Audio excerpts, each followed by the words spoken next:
V centru Maribora in v nakupovalnem središču Europark smo bili danes priča pravemu malemu plesnemu spektaklu. Ob različnih ritmih številnih glasbenih zvrsti so poplesavali tako najstniki kot tudi najmlajši.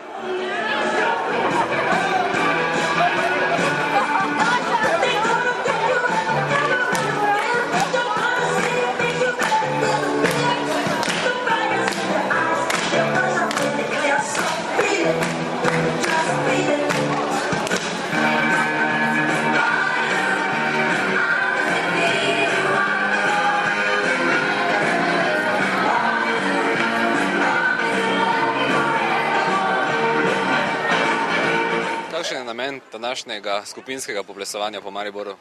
Namen je seveda promocija plesa, plesne aktivnosti mladih. Mislim, da smo se na en lep način predstavili z eno noviteto na slovenskem trgu. To je uspelo že v tujini v letošnjem letu. Mislim, da smo dali eno tudi drugo dimenzijo temu uličnemu plesu in prikazu plesa vseh generacij.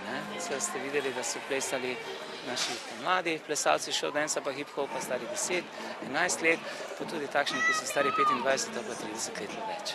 Torej ste želeli prvenstveno pritegniti pravzaprav vse generacije? Seveda vse generacije želimo pritegniti k plesu, tudi vse plesne smeri. Kaj vse je potrebno za realizacijo nečesa takšnega? Glasbo, zvočnik, nekaj dobre volje in gre?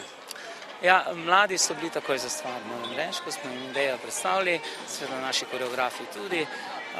Koreografija je relativno enostavna, 2 minuti pa pol traja, je miks iz 6-7 komadov.